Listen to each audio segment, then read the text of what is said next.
The following book release is a special SpoFest presentation.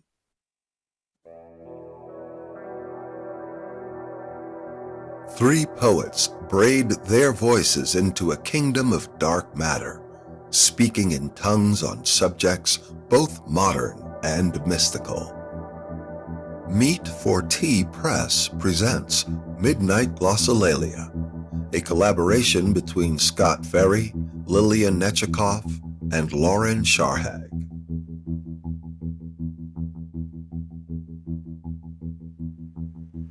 Hello and good afternoon, everybody. My name is James Bryant. I am joined today by Rick Christensen. Hello, Rick. Hello, sir. Today we are going to be showcasing a very special presentation here. It's a chapbook release called Midnight Glossolalia. It's by Meat for Tea Press. And this is a collaboration between three writers, Scott Ferry, Lillian Necakov, and Lauren Scharhag. How this is going to work, each author will read 10 to 15 minutes, and it will be followed by a 5-minute Q&A. So let's get this started. I now turn it over to Rick. Okay, thank you, James. And I will get us started with the first in our trio of readers and authors today. Scott Ferry helps our veterans heal as an RN in the Seattle area. His 7th book of poetry, The Long Blade of Days Ahead, is now available from Inspired Press, and more of his work can be found at ferrypoetry.com. Take it away, Scott. What do you got for us today? All right, well, let's here's the book. Bum, bum, bum. So let me just start with the first poem because it's what kicks off the whole book here. It's called Playing Both Sides Against the Center. On my mother's side, we medicate the ghosts away, but they don't leave. They wrap in our nerves like fire and cellophane, no matter the poison.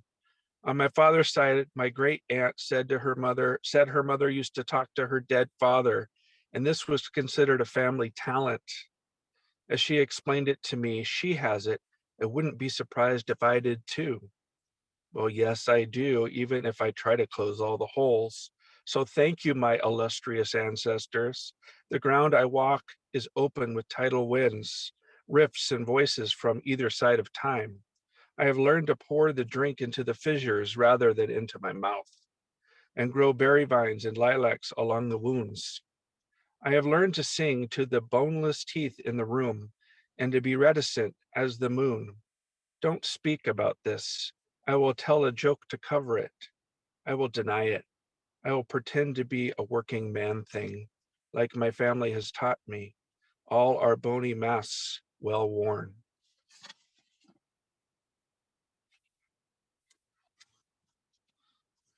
And this one, a little dark. It's not really based on anything factual, but I was musing about what hell is.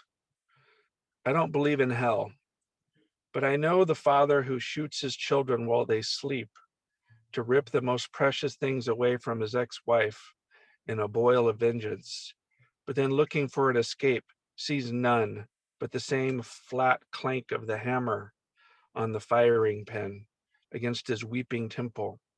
I know he will not go to the same place as his children, to the instant embrace of great grandmothers and lost aunts. No. He will find himself naked in a room of mirrors, and every time he will try to look away, more blood on pillows, more peaceful eyes extinguished without warmth or warning, just his shaking hand, the gun now glued on his millipede skin.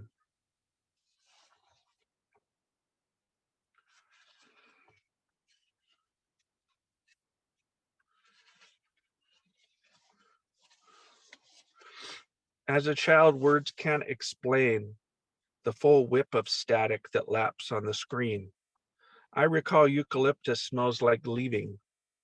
The clank of a tetherball chain cries a distant language.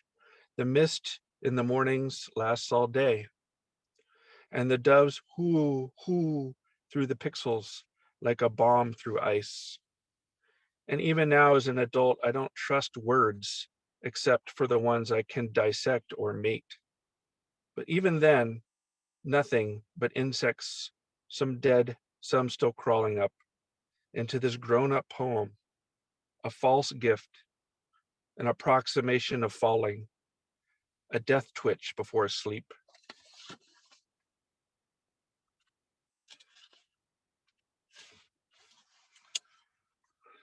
I think this poem of all of them is like central.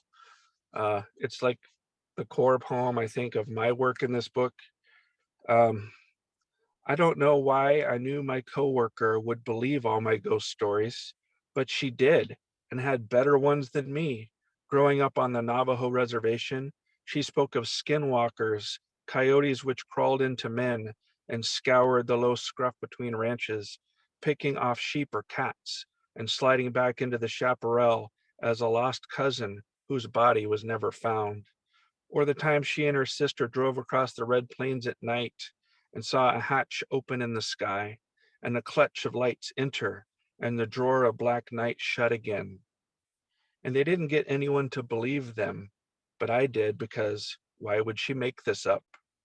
And I have felt my departed family whisk by me. I have felt a dead foot step on me as I slept on the floor at my wife's uncle's house, which creaked with 2 a.m. footfalls. I have lifted up the protective screen on this plane and seen the wormholes and snake whirls burrowing. It is so nice when someone can also see, but this is something not to talk about, not to retell. We will shut this window. Now we will talk nice to the tilted gray woman in the train station, which is now a bush-grown parking lot. We will close all the doors except this one, where each of us is an inside-out ghost walking in blood pelts, where each of us will go out of this mansion one day and leave the floor cracked.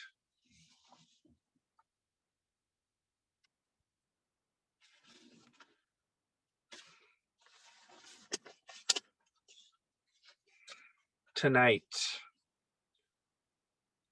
the sadness comes out of her like a fissure in the earth, ravens saxophoning out of her eyes, the meat of her words black-feathered. My daughter, don't believe this is true. She watches a Sniper Wolf YouTube video where an expert foretells the earth will explode in 2038, and she has been believing that this is going to happen, that she better prepare. My daughter, my daughter. She can't stop the thoughts. She says they are a chain which link together, and every attempt to get away from death returns like a singed mosquito into the mouth of all black fires, my daughter. Most kids, most people don't think these thoughts all the time. She says, why do I have to be this way? She asks, I just want to not think, she says. My daughter, you are a wing, not a torn torso. You are a wing. I say, I have been there. Switch the equation. The chain can be reworked. You can change the definition, put in breaks and doors where there are only walls. My daughter, I am sorry if I have bequeathed to you this Ouroboros throat. But I still think of death, she says. I am not normal. My wife says you are normal. Many people think of death. Many people have fears. You are okay. The black wasps fly out of her mouth. But I wish I could stop it. I just wish I could stop it. I say, write it out like a map and lead it somewhere else. My wife says, paint it huge on a canvas. We start to coax her out, but we can tell she is already going back in, where the ends are still snapping, where the words are waiting to rejoin, where the ground isn't empty falling and falling. My daughter, my daughter, my daughter.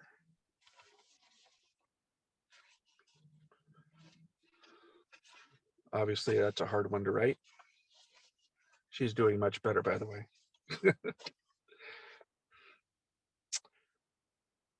7 questions. 1. Who talks next?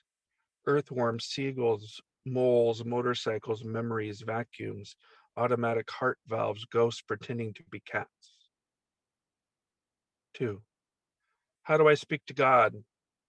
I'm going through a hard time and the street preacher finds me, says, this saved me, pointing to the book.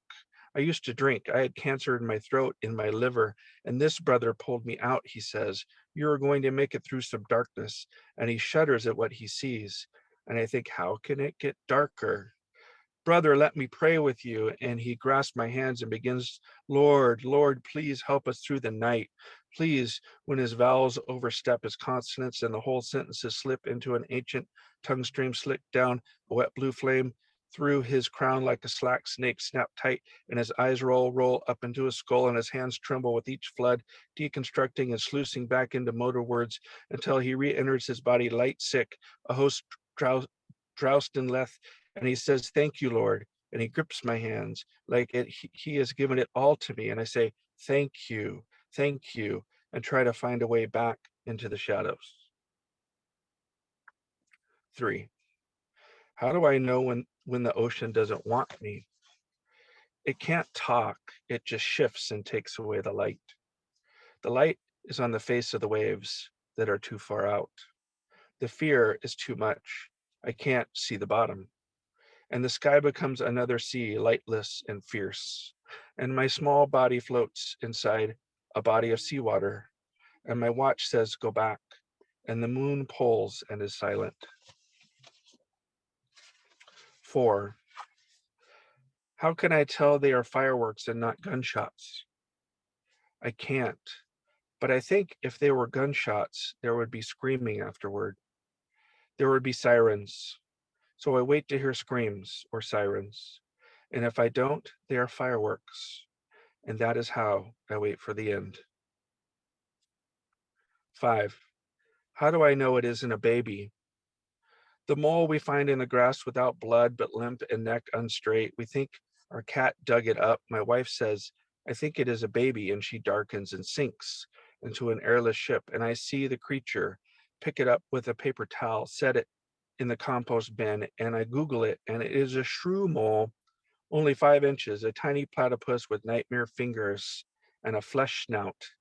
It is not a baby, I tell my wife. I knock on the buoy she is hooked to. It is not a baby. It is a shrew mole. It is an adult. It is not a baby.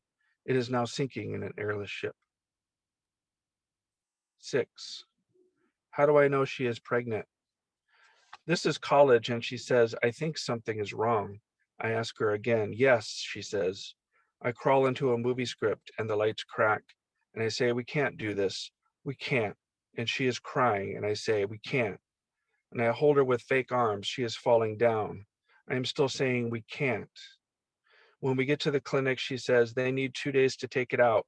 And someone in the clinic says, how cute. And why would they say that? And it destroys the land and poisons the water. And I don't know how to save anything. For years, it keeps being pulled out. And we aren't together, and there are no more words. 7. How do I know I am alive? Because the tide sweeps out my knees. Because my son growls and crawls like a badger when asked to be a dinosaur. Because the laundry needs folding, and if I were dead, I wouldn't have clothes. I wouldn't have hunger or thirst. I wouldn't need faith, because my love is just barely stronger than my ache. Because this body is wet with salt and red with fire. Because I don't see my flesh below me as I lift. Body sinking, and the worms haven't started to strip off my clothes or my face. Because I can hold my love and my children with oily fingers, 5 enfolding a fist the size of a heart.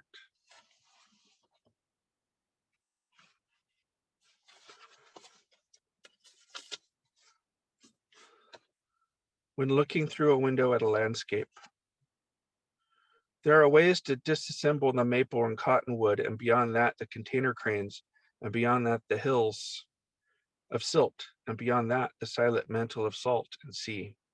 The ache of what is does not make it easier to take off the face from a body or the skin from water. The pauses between syllables almost swallowed and finally spit. I cough them out. Look at my hands. A mirror marble, a slender music, an ant queen with resplendent wings.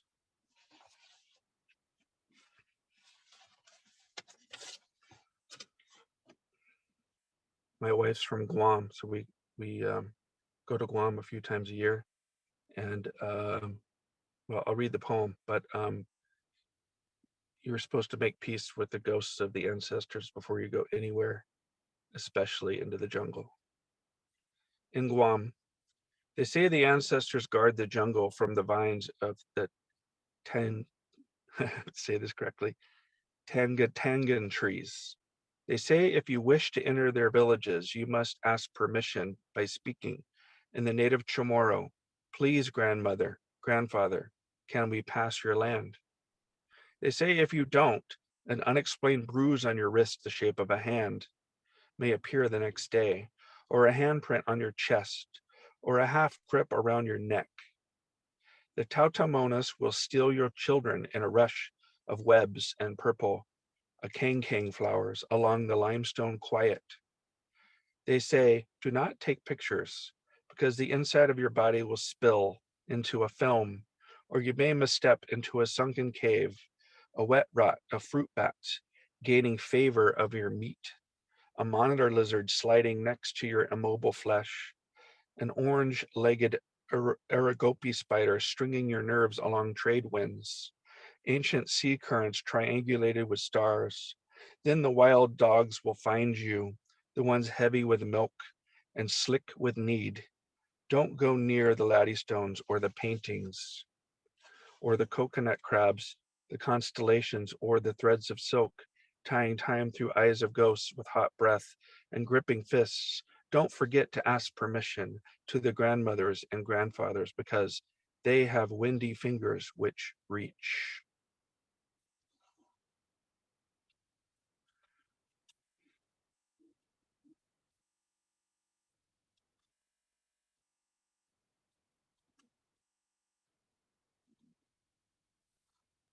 I like to read this one.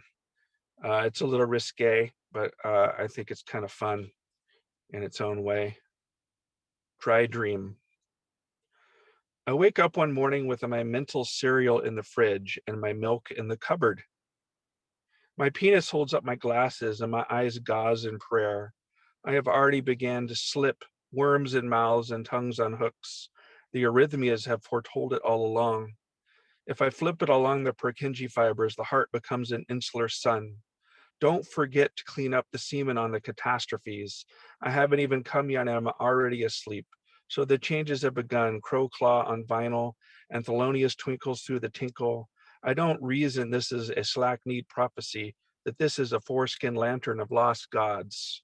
I can't shake the rubber tongue, can't breathe without cost, can't dance without rubbing some nipple, can't wash this electric fence with holy hoses. And yes, when I wake, I am a lobster in the egret suit with a case of dildos and a Jesus bicycle. I can't ride either, so this must be another broken river, regurgitating milk-bloated sirens, all their eyes coins.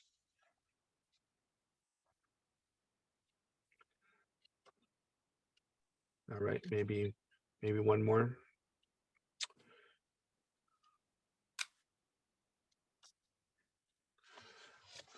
I imagine the dead waiting in line to see their loved ones like visitation day at a prison. But before they can come through each gated door, they have to gain solidity like eating a bag of dehydrated skin cells. But the light body doesn't hold the dust and it sweeps out of their feet like sand. So they have to swallow swollen leeches full of blood. They have to remember the heaviness of a body, the swirl of the tongue around diphthongs and half-truths. They have to recall how to hurt, how to speak in layers of hurt through fear and awkward silences. They have to remember your name or remember how you remember them so they can slide into that image pixelated in a cerebral neuron, or that feeling of laughter you both had when you both forgot you were going to die. When the burning of a candle or the taste of grief hadn't hit yet, and when they get up to the window, you will be half asleep, unguarded and free. They will slip into the room and pretend to speak, but it will come out as a fragrance, cinnamon, a half-submerged kiss, a muffled art piano in the keys between breaths. Thank you. Thank you, Scott. Now it's time for Q&A, and this question is going to be directed to our three writers here. When writing, Do you ever think of a poem capacity? And if so, what is a poem capacity?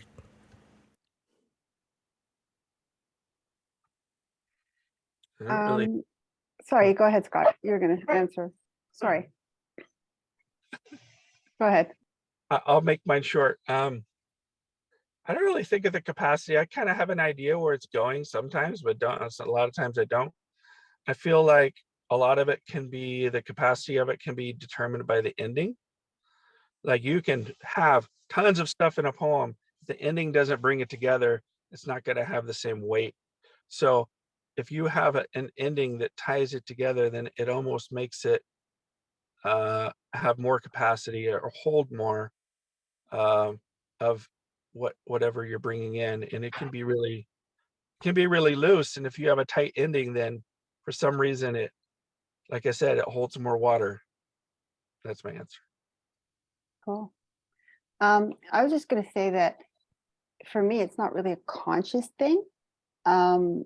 It's when you're writing the poem, it's kind of got its own cycle, and it'll hold however much it needs to hold. And I think you have to be really attuned to that and to know when to stop. That's a really big thing, because you could just go on and on forever and then just ruin the thing. So I think you've, and that comes with time and writing and just, you know, practice, and then finally like letting yourself be aware of that. And, you know, while you're not really conscious of it, at the same time, you need to be attuned to say, that's enough, that kind of thing. So I think, you know, the poem really has its own cycle, and it can hold whatever you want it to hold. See, when I hear the word capacity, my thought was, I guess I've never really thought about poetry in that way. I think of scope.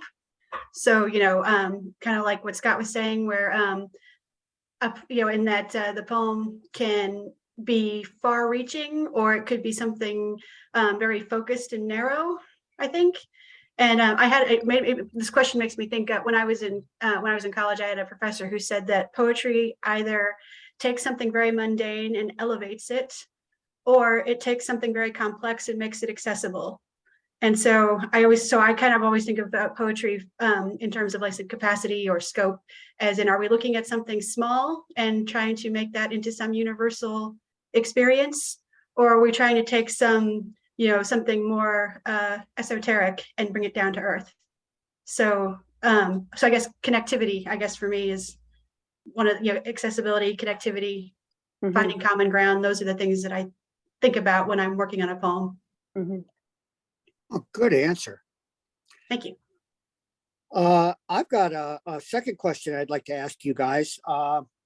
Why Midnight Glossolalia? Can each of you give us your take on the story behind that title? How did you arrive at that? Let's start with Scott again. Oh, okay. Well, I believe it was in one of Lauren's poems that it came, and it just kind of summed everything up, because we had gone on this dark vision and gone down this road into the subconscious and the netherworld, and we're like, well, what is better than speaking in tongues at midnight to describe what we're doing? Is because we're coming from this very like I said, subconscious, unconscious, you know, not even a live place, and spewing it out without even really censoring it, so to speak, in the middle of the night. So I thought it was a perfect title.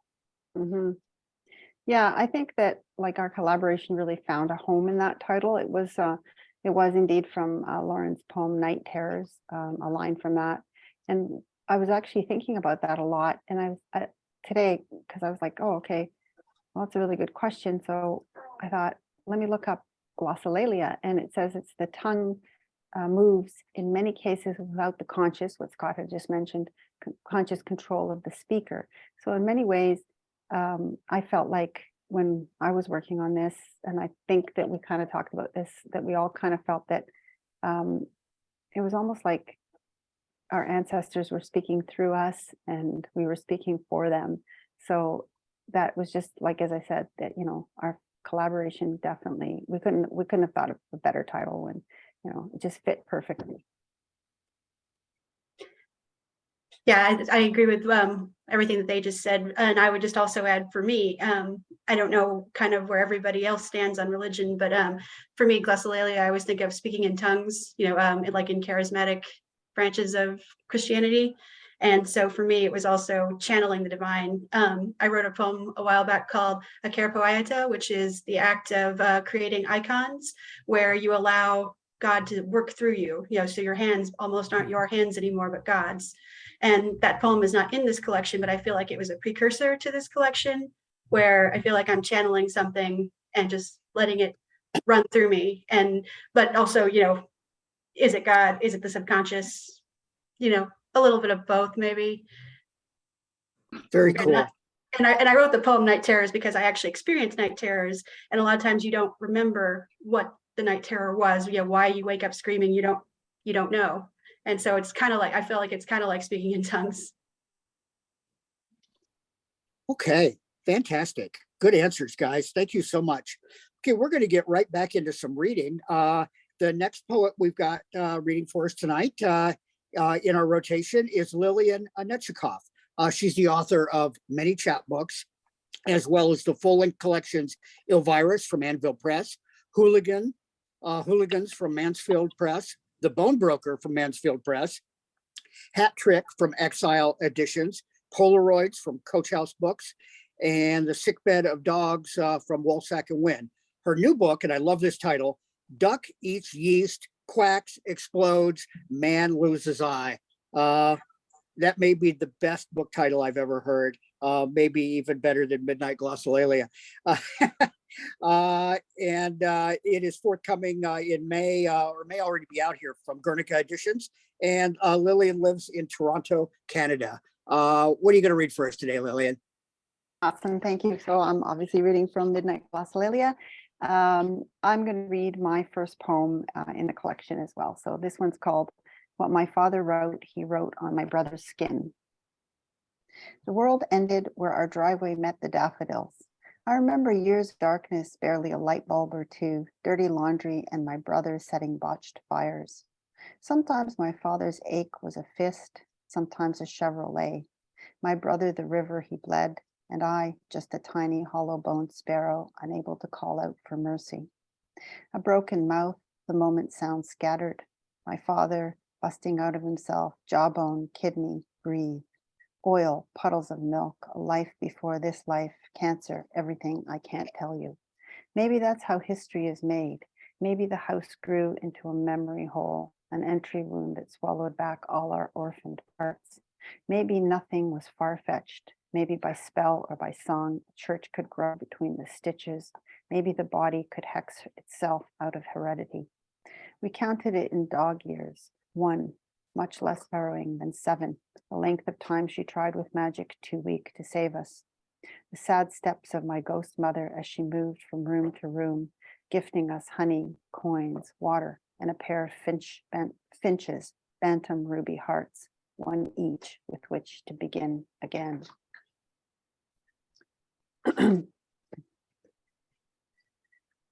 Something like hope. There's a boy named Shaky Graves, but that's not what his mama calls him. Mijo, there's something like bourbon in your voice. You and I both know that the house is haunted. A chilly red suitcase filled with unfinished business, the silvery jingle of tambourine against the knee, the notion of a dead man's song. It's been 2 days since the storm. We're no longer in peril. There are drunken trees splayed across the boulevard. Their grunting wakes us. Our sadness grows thick as ivy. I turn on the radio in search of other aches. Kick drum, a Fender Mustang Mini, trot and gallop twang, and everybody dies alone.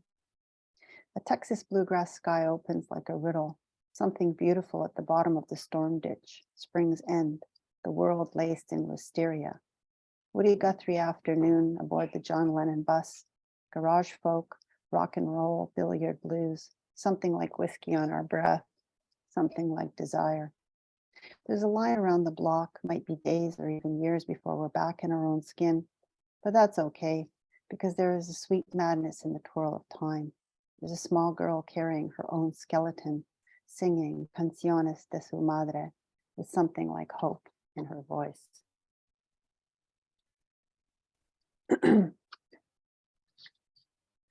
Let's see.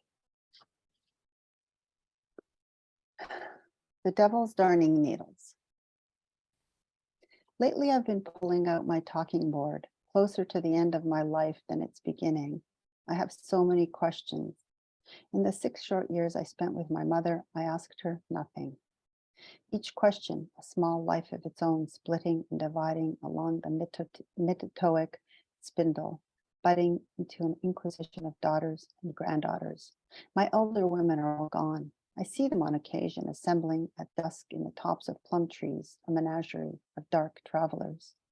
But the tourniquet of time tightens and they disappear beyond the cosmic event horizon.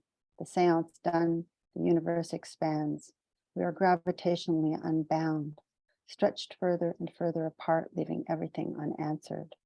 Old wives' tales. The black tinkers traded you for a sack of flour.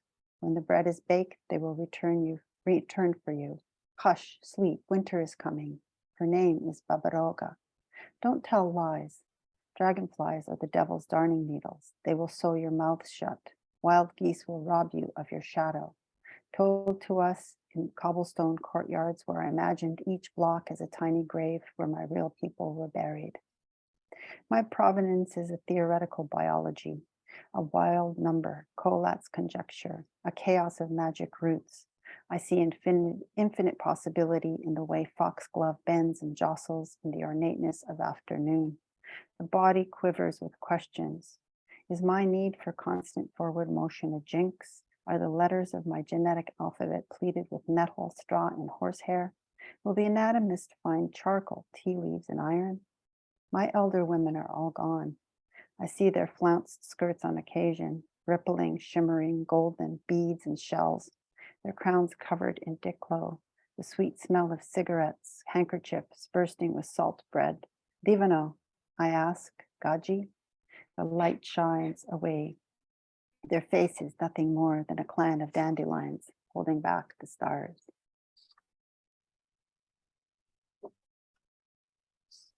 Everything is numbers. St. George's Day, May 6th.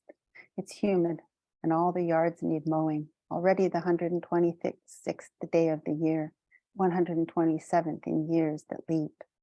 The table creaks under the weight of bowls heaped with golden apples. Every year that is exactly divisible by 4 is a leap year. Charles Mangus, late morning, sunwise, small feelings, and the bread of inclusion. Boiled wheat, nuts, honey, figs, swallows, grapes. I'm remembering my grandmother, a book I can't put down. I'm remembering wolves and oxen, sheep and goats, an old woman's hands untangling my braids into worship rivers. Her voice as oak leaves as late summer over ripening wheat. It's time to light the candles under the watchful eyes of brother saints, but I'm caught up in bop jive ragtime, name shifting, where 4 heads equals nothing more than north, south, east, and west. The clouds appear as zeros, gods of numbers and measures keeping cosmic order. I hear her voice as a stutter breath sisterhood. I see her as thunder marks on the tail end of a long year. I hear it has been 50 years. I hear it has taken me 50 years to understand why each of her bedtime stories began with Pythagoras said, everything is sentient, everything is numbers.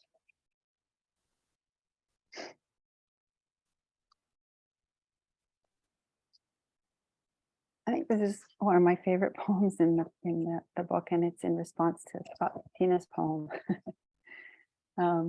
It's called Chester Albert.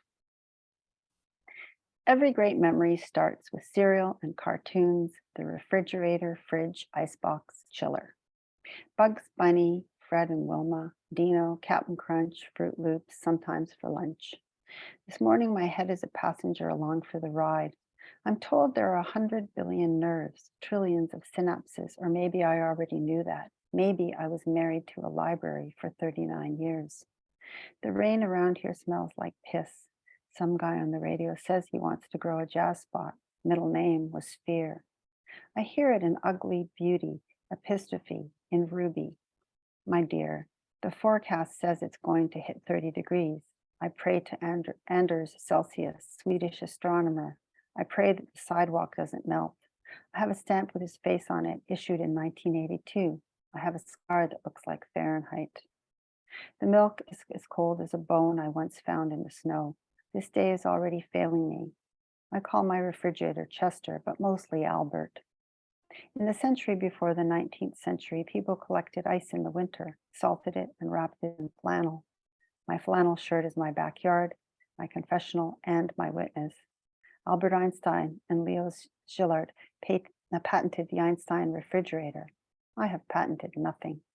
I have eyelashes, tiny tuning forks, bat, vibrate, until Chester Albert stops crooning. I have to make my way out of this lapse in judgment, this poem that tastes a bit too blunt, that bruises my brain, that might be wearing a skirt made of the entrails of every ghost I ever rebuffed.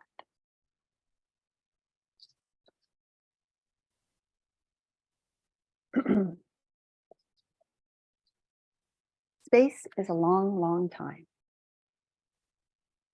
I think it was while they were still living on Lansdowne, just up the street from the skating rink. The sidewalk purpled under an awning of mulberry trees. It must have been summer.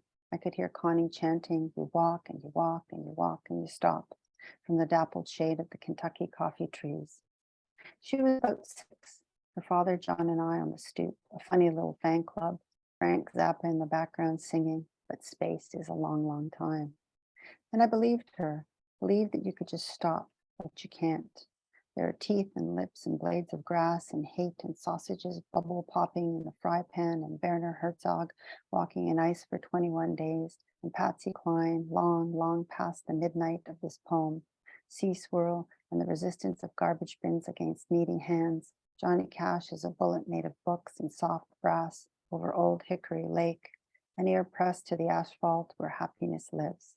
A small puddle where you see the reflection of your birth, a hole full of beating hearts, here where you left me, orphan gray, bowed under the ash and bone of you as I walk and I walk and I walk.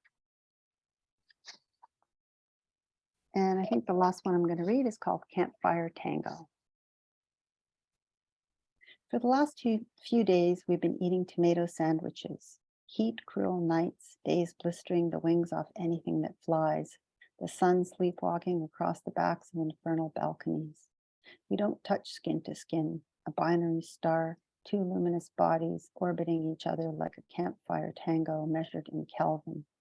There are fires burning on every shoreline and coast. All we hear is the fizz and bumble of the power lines and the news anchor from 4,000 kilometers away repeating, "The migratory monarch butterfly has entered the red list of threatened species as endangered."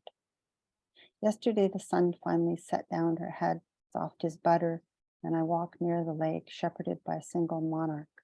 Some say they appear as a forewarning, that they are the souls of dead children too tired to speak.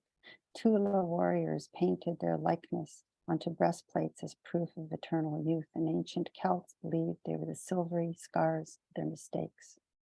The Hopi gift each girl a kachina doll with the head of a cow or owl, the wings of a monarch carved out of cottonwood root.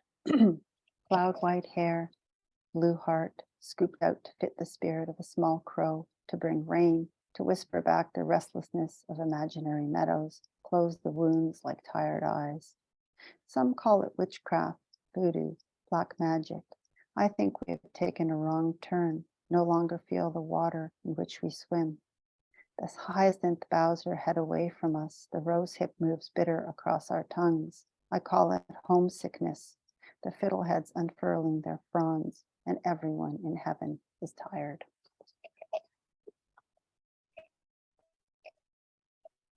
Thank you, Lillian.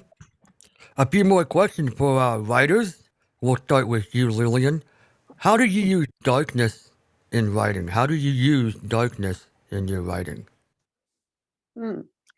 Okay, so again, it's not really something that I use consciously, and it kind of creeps into it when it needs to. So like that being said, darkness is really just the absence of light. So there has to be some kind of a balance. The two have to play off each other to work. And you don't want it all to be darkness, because that would just be overwhelming. And I think even if you're writing about darkness, the act of writing in itself is hopeful. So I think there's light in that, but I think the darkness just comes naturally when it has to, and you kind of have to let it come, and you have to work with it and around it, but you can't let it take over.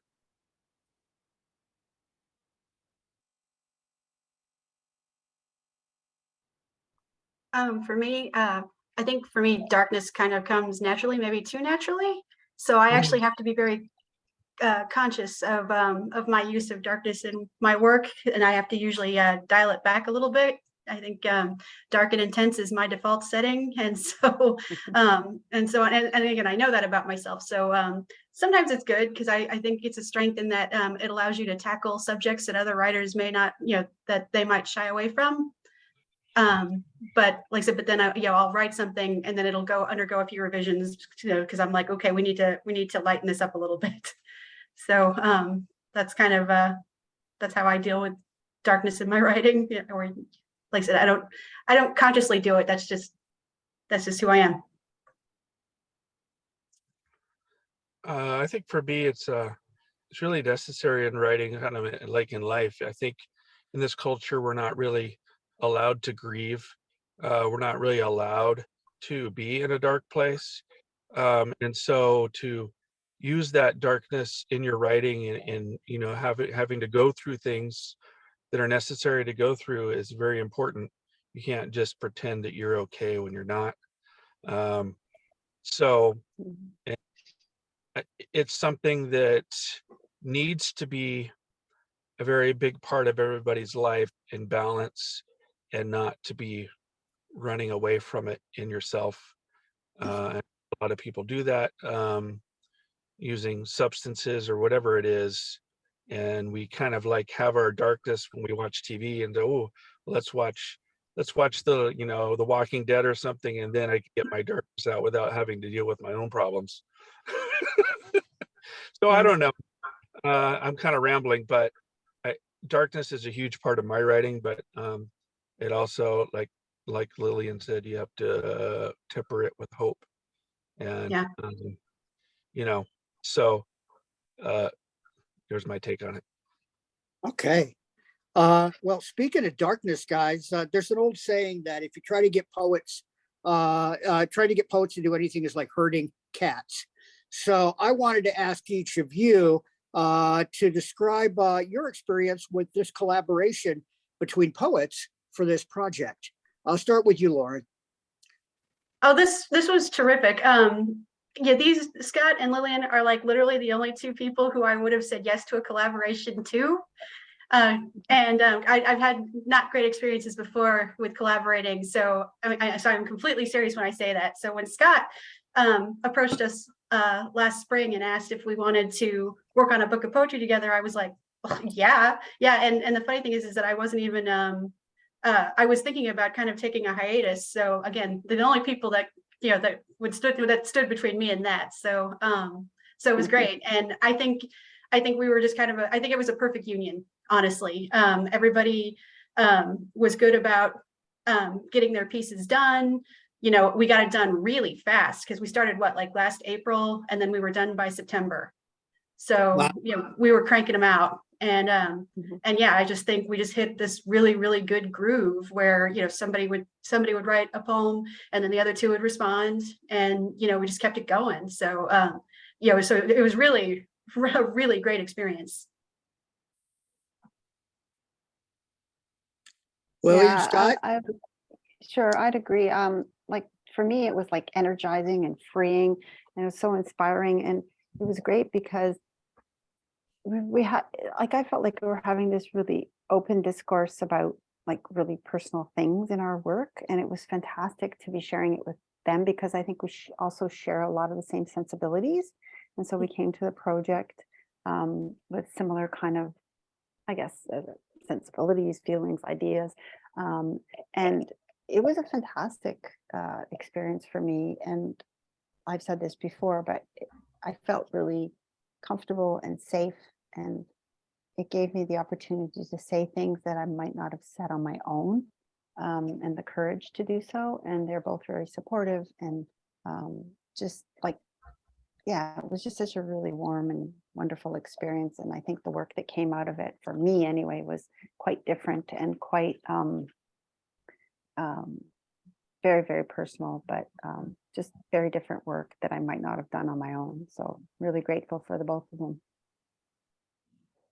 Yeah, I meant to say something about it being a safe space too, and so I'm really glad you said that, Lillian, because we were just so comfortable with each other, and I agree that I think I'm sure Scott probably feels the same way, but I think we all wrote things that we might not have written on our own and felt empowered to do so, and knowing that there are two other people out there with kind of the same viewpoints, and so it was really, really good, and really, it led to really different work, I think, than some of the stuff we've been doing before.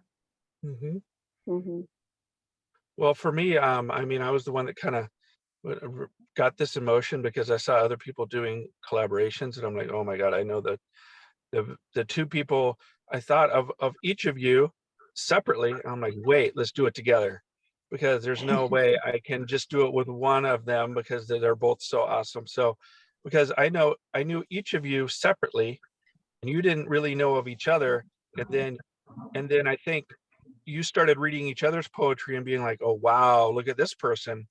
And then I saw you guys form a friendship, and I'm like, holy crap, this is so amazing. So whatever they said about the project is true. I'm just so happy that I brought it to them and we ran with it. And honestly, they're my sisters, and I am so proud of this. I can't even, I'm verklempt. Well, you guys have certainly created something beautiful and to be proud of. And speaking of that, we're going to hear a little bit more of some of the wonderful work from this book. Our next author, Lauren Scharhag, is an award-winning author of fiction and poetry and a senior editor at Gleam. Her latest poetry collection, Moonlight and Monsters, is forthcoming from Gnashing Teeth Press, and she lives in Kansas City, Missouri. What you got for us, Lauren? Well, I am going to be doing a reading from the book of Midnight Glossolalia and the hymn. If everybody will turn in their hymnals to page 57. The first one I wanted to read, something that this book inspired for me was, I was really, Lillian writes kind of a lot of prose poetry, and I've never really done that. So like almost all of my pieces in this book are prose poems. And so they also, what we were talking about, feeling like a safe space, I also felt kind of free to get like really kind of messy. So all of my pieces are long, so I've only chosen 3 for this. And the first one I want to read is called No One is Coming to Save Us, and it's in 5 parts. 1, invasive species. In every apartment I've ever lived in, the AC goes out at least once. Our first summer on the Gulf Coast, it went out over 4th of July weekend. It would take 2 weeks to fix. We went to the movie theater to avail ourselves of its cool darkness. We drank it in like sticky fountain concessions along with summer popcorn flicks. During the day, I would submerge myself in the complex pool, warm as bathwater, or take refuge in the library. All of this was only a partial relief. I am an exceptional endotherm. Some species of hummingbirds burn as hot as 113 degrees, and I could feel myself poised for metamorphosis, blade-like wings about to sprout from my shoulder joints, my throat brightening to a ruby red gorget. If I must burn, then I want some iridescence in flight for my pains, an endless capacity for sugar water. In the sleepless nights, I tried opening the balcony doors to let in some air and succeeded only in letting in a hopping, scurrying battalion, tree frogs the color of peridot and invasive spotted leopard geckos, scrub lizards and tiny cricket frogs. My cold-blooded counterparts, invigorated by the same heat that so bedevils me, unwittingly headed straight into the jaws of my bloodthirsty tabby. I had to hop and scurry to gather them up and take them back outside. They had absorbed the heat and felt in my hands like living pieces of the summer night. I could not save them all. 2, unsolved. A former police detective connected dozens of disappearances in national parks under mysterious, possibly paranormal circumstances. The Adirondacks, Yosemite, the Crazy Mountains, the Santa Fe Ski Basin, all those places that remind us that we can still get lost, that we are still a part of the natural order and subject to its whims. Places of water and stone, of silence and shadow, beyond the reach of radio signals and cell phone towers. One witness reported seeing a strange shimmer in the forest. A group of campers recorded noises in the night, definitely not human, and if they were uttered by any creature on this earth, it has yet to be identified. Another witness heard a strange sound just before his hunting companion vanished. In that case, it was a sound like bells, alien to the boreal forest in late autumn.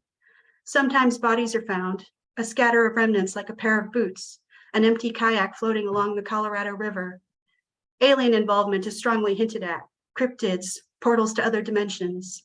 In an infinite number of possible worlds, these cases have to be solved somewhere. The lost shall be found somewhere. There's an alien language where mystery and closure mean the same thing. I bet it sounds an awful lot like that recording. 3, field mice. In Dearborn, Missouri, there's a cell phone site in the middle of a field. An engineer comes in his utility truck. He does what he does to maintain the great machines that keep the networks humming. One day, having finished his labors, he finds a pack of field mice, at least 10 of them, waiting for the door to open. They are not afraid of him and try to charge, like a rodent reenactment of Bastille Day. If it were winter, this desperation would make sense, the mice seeking shelter from snow and ice and bitter prairie winds. But it is summer, and it can't be food they seek in the sterile shed. The lush field is in full flower, alive with seeds and caterpillars and purple patches of henbit. All the engineer can figure is they're running from something. It is peak snake season. Rat snakes, bull snakes, milk snakes, all sorts of scale doom could be lurking in the bottlebrush and buffalo grass. But to enter the shed would also mean death for the mice. The buildings are airtight, built to withstand tornadoes, their doors rarely opened. The engineer has seen too many small creatures perish in those cinder block tombs. They stand a better chance with the snakes, he thinks, as he shoos them off with a broom. 4, the wool pit children. The legend goes a pair of children, brother and sister, were found huddled in a wolf pit from which the village derives its name. The children seemed human except they spoke an unknown language, had green skin, and would eat only fava beans. As they learned to eat other foods, they lost their green pallor. Eventually, the sister was baptized, but the brother never adapted to life in the village and soon perished. When the girl learned English, she said her home was in a place called St. Martin's Land, that everything there was green, yet it had no sun. In those days, the only St. Martin of the church was St. Martin of Tours, a 4th century saint born in Savaria, patron of the poor, soldiers, conscientious objectors, tailors, and winemakers. It seems unlikely that her country would be named for him. St. Martin de Porres wouldn't come along for another 400 years or so, though the patron saint of mixed-race people would surely make more sense for the green siblings caught between worlds. Also, de Porres, a vegetarian, would have approved of their fava bean diet. The children did not know how they came to be in this world. One minute they had been herding their father's cattle, the next they were in the pit. There had been a strange sound, like bells. Of course, no one had any way of sending them home. The girl grew up, married, and passed into human society. Some say she took the name Agnes. We humans gave her salvation, but probably not the kind she wanted. 5, deliverance. A tornado touched down a few blocks from my home. A lifelong denizen of Tornado Alley, I've actually had closer calls, but this time I was afraid. I'd been having recurring dreams about tornadoes. A lifelong denizen of Tornado Alley, I've pretty much always had recurring dreams about tornadoes. In the dream, I hear sirens. I look out my balcony doors and see the violet sky, the twister moving in from the west, coming straight at us. In the dream, the tornado shears the top of my head off like a buzzsaw. In reality, I was still awake at 1:30 in the morning when I got the emergency notification on my cell phone. Then the siren started going off. I looked out my balcony doors at the night, purple as a Lenten rose, at the hail and rain, white and silver streaks like shooting stars I dare not wish upon. But I couldn't see the tornado itself. Meteorological devilry spawned out of hot and cold fronts. I've heard that for something so large, they're weirdly stealthy. You won't hear it coming until it's too late to run. And then the sound is like a freight train, nature's maw unhinging. Apartments don't offer much in the way of storm shelters. There are usually no basements, no cellars, not even a pit to hunker down in. Also, we're on the 2nd floor. nothing to do but squeeze into the most interior room, in our case, the guest bath, away from the windows, both felines and humans alike, and hope the building doesn't get swept up in some impossible rotation like hummingbird wings, that we won't find ourselves hovering, grass overhead and sky at our feet. We brought our phones and laptops, anxiously watched the Doppler. The twister did indeed approach from the west, and by the time we'd taken cover, it was busy tearing up 95th Street, stirring winds up to 100 miles per hour. The power went out, 75,000 left in the dark. We went to bed. In the stifling heat of the bedroom, without the benefit even of the ceiling fan, I did not sleep. The danger was well past, but I couldn't stop thinking about how it had felt, crouching on my bathroom floor, knowing it would do me no good to pray for deliverance because no one would be coming to save us. No one could be coming to save us. A sort of anti-prayer, confronting the whims of the natural world that we like to think we have evolved past, that we like to think we have solved.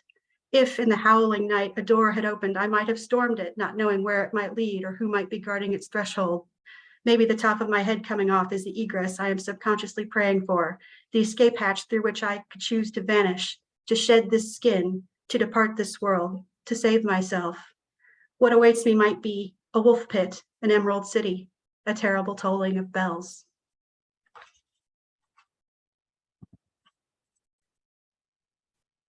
So that's number one. And then the second poem I wanted to read is called The Scream. They say August in Kansas City is hotter than two rats fucking in a wool sock. I'm taking a summer class, my head full of Coetzee, his barbarians, and the magistrate hung from the mulberry tree. Mulberry leaves feed white larvae and become silk. Worms become moths, also white, a domesticated creature drained of all color. The magistrate awakens to the season's first snow. Snow can't come soon enough for me, sweating inside my sensible work attire, a sleeveless silk blouse and slacks. I'm on my way to the office when a cicada leaps from a crack in the sidewalk, shrieking and rattling, 5 eyes staring up at me, a winged monster. Has it just emerged from the earth? Is it trying to fly? I can't get over how much it sounds like a person screaming. At Princeton, oh, the locusts sang, yeah, it gave me a chill. Oh, the locusts sang such a sweet melody. Oh, the locusts sang that high whining trill. But 1970 was a cicada year, Bob, the brood crooning their 17-year serenade. And every cicada song is also a dirge, Bob. The death rattle means my cicada is male. The males have timbals, their body a resonance chamber. The hotter the day, the louder they boom, shakalaka, that percussive mating call. Oh, Tithonus, lover of Eos. When I come back later, I find the exoskeleton clinging to the pavement. The pale imago is nowhere to be seen, but there is music in the trees where cicadas fuck back to back, glassine wings overlapping, and in the house of dawn, Tithonus is old and screaming, unable to die. Before summer's end, I find myself lying in a hospital bed, trying to trace this slow-motion cataclysm to its epicenter, sifting through the wreckage of sleeplessness, migraines, panic attacks, hallucinations, every second of the past 29 years.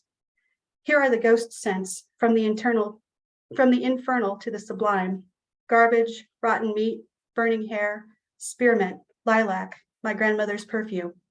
Euphoria brightening the world's colors, sweetening each swallow of wine. Then the pain swoops in and I am left wrung out, hung over, all vibrance gone, the world left white as a grub writhing out of the ground. The doctor says, I'm going to give you something to cool your jets. Good idea, Doc. God knows I'm in need of transpiration. It seems like I've just drifted off when the sound jolts me awake. Not screaming exactly, more like howling. Over and over it rises and falls. My eyelids rise and fall with it. Time slips. The nurse comes and goes, a specter in my dim room. Was someone screaming? I ask. Her voice is noncommittal. You heard someone screaming? I thought I did. Did I? She injects more medication into my IV drip. Was someone screaming? I ask again. Are they all right? She tells me to rest. The medicine will make me feel better. Oh, the benches were stained with tears and perspiration. In my skull, the cicadas keen. The sedatives silence them. When the screaming wakes me a second time, there is a bar cart at my bedside, a bottle of strawberry pop, the kind my father used to sell at his bodega, with a chilled glass already poured. Liquid red and sticky sweet as the fruit tree sap that feeds the freshly molted. Licking my lips, I try to reach for it, but the blood pressure cuff on my arm pulls me up short. I blink and the cart and the beverage are not there. The Ore playing their tricks. When I open my eyes a third time, an angel is sitting with me. You look terrible, darling. His voice is cool, a promise of winter, a season underground. Again, I reach for something that isn't there. My steaming body rises from this bed, leaving behind a straight jacket of chitin. I blink my many eyes and wait for my wings to unfurl.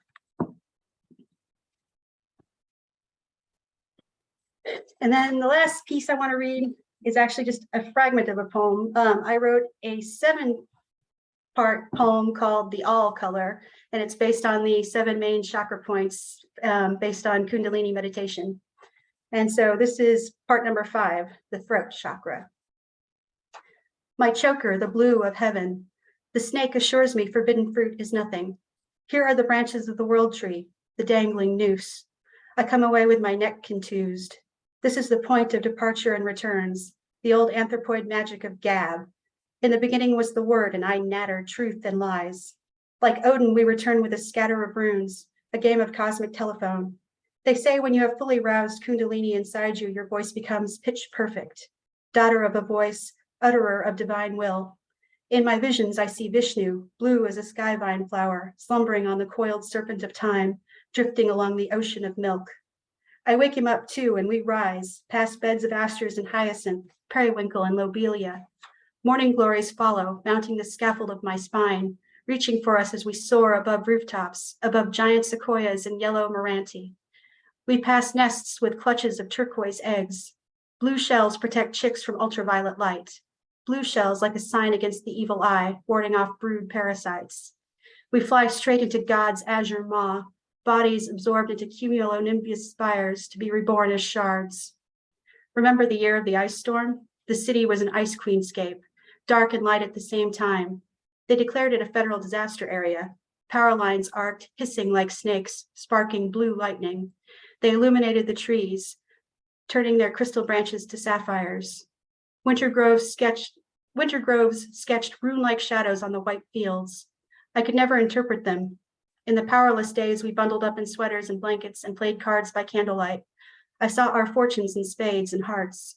Our truck made it up the hill to Abuela's house. We took her flashlights, batteries, and a pack of smokes.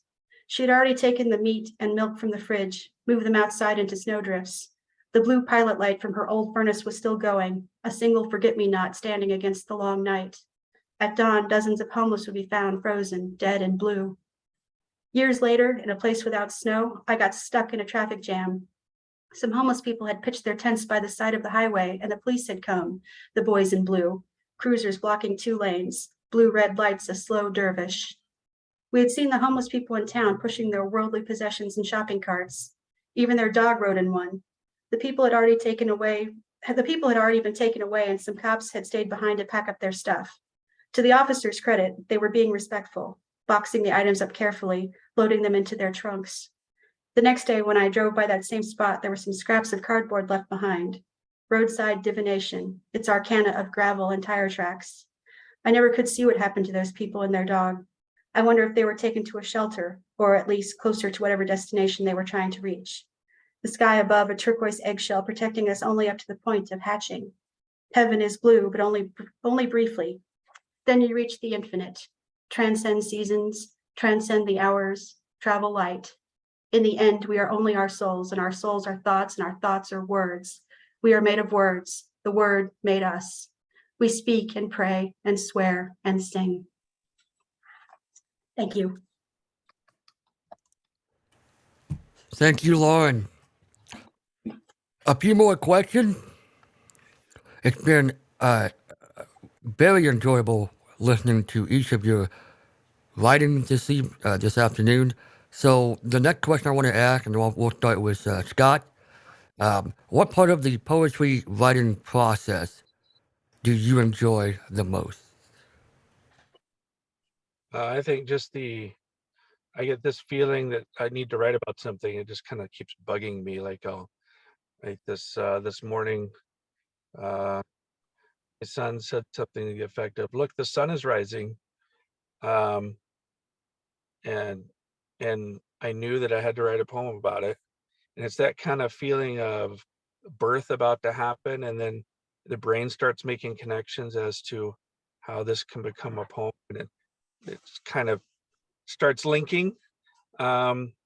And then, you know, some hours later, sometimes days later, it comes out. But I think it's that initial inspiration of connection and kind of like this magic that happens that I enjoy the most.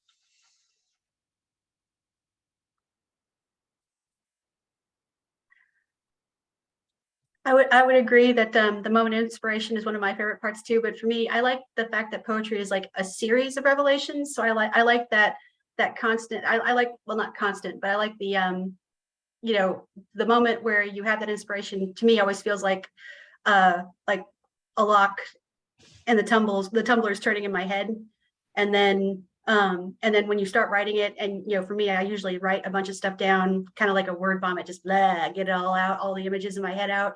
And then when I start to see how they fit together, again, there's another little eureka moment. So each little moment, and then when you realize when you're done, and so again, just there's like a series of moments that I really like when you have something and you're pulling it together. Yeah, I kind of agree with both Scott and Lauren, but for me, I think it's not even so much the spark of the idea. That's exciting, but for me, then what comes is walking around with that idea, kind of like what Scott was saying, and like kind of daydreaming about it and thinking about it and making those connections and wrestling with all these ideas. And sometimes like it'll take a day or two or three, you know, and then the writing part of it is great, but that's not my favorite part of it. It's all that other stuff that's happening kind of behind the scenes for me, before I actually even sit down to write. I might like jot down a word or two or a line or two, and then it's all that stuff where I'm walking around with the poem, and it's kind of like haunting me for days wherever I'm going, and I'm shopping or I'm going for a walk with the dog, and it's always there, and I'm thinking about it, and you know, kind of like working it out in my head before I even sit down. So for me, that's the most exciting part of it, all the possibilities. I love that, walking around with the poem. I'm stealing that. One last question we'd like to ask you guys. You know, we've heard some really beautiful writing, but in many cases, you guys are writing about strange things. You're writing about dreams and angels and monsters and ghosts and alternative dimensions, etc. So I'll start with you, Lauren. What drives or what drew you guys to this subject matter, do you think? Well, for me, it's a very personal subject because my mother's Mexican and I was mostly raised by her family. And Latinos are very superstitious. You know, there's the mix of indigenous beliefs and Catholicism. So I grew up hearing ghost stories, and my family actually had quite a few UFO stories. My family, I have a lot of family members who are big believers, and they will tell you all about the lights that they've seen and the little gray men. And so I grew up. So I grew up hearing the stories. My grandmother let me watch horror films probably too early, and you know, so horror actually was my first love, and believe it or not poetry. So yeah, when I first started writing, I started pecking out little my very first story was about a goblin. And so that's why so that was something else that really drew me to this project was when we all met up to talk about what we wanted to write about, we all agreed we wanted to write about weird stuff. And so I was like, yes, you guys, I mean, as if there were any question before, I was like, these are my people.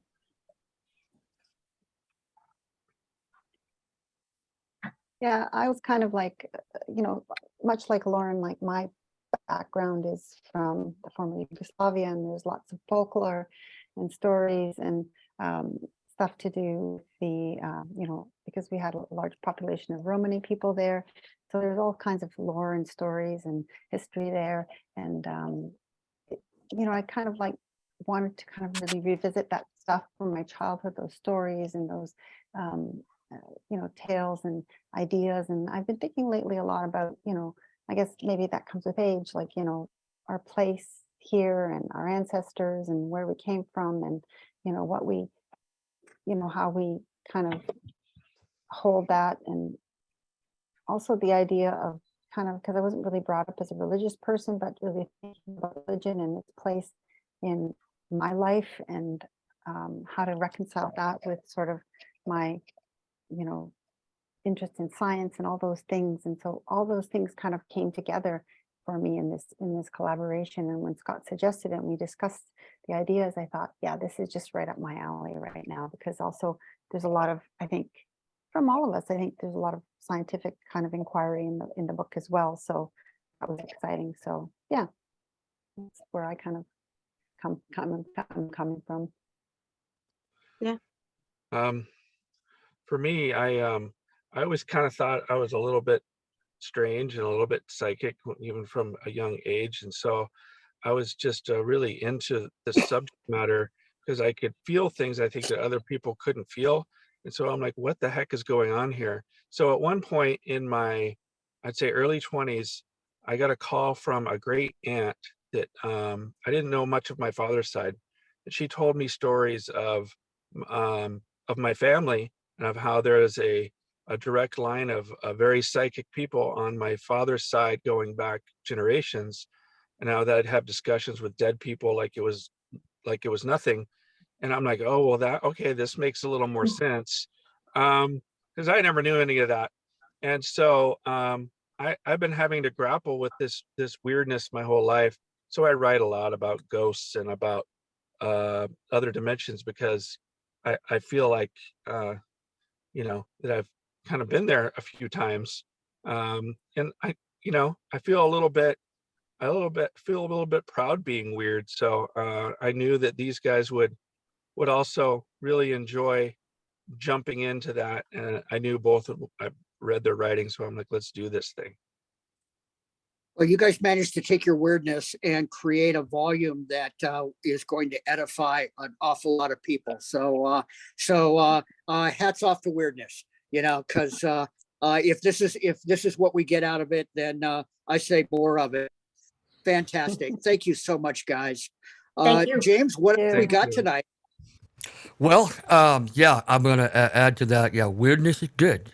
In this particular instance, weirdness is good. I want to thank Rick for being here, helping out.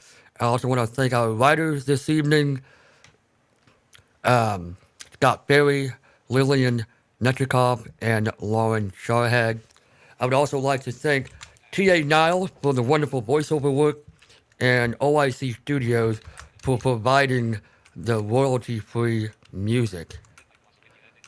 So be sure to pick up your copy of Midnight Glossolalia from Meat for Tea Press or on Amazon, and we'll have the links in the description. So till then, thank you for being here.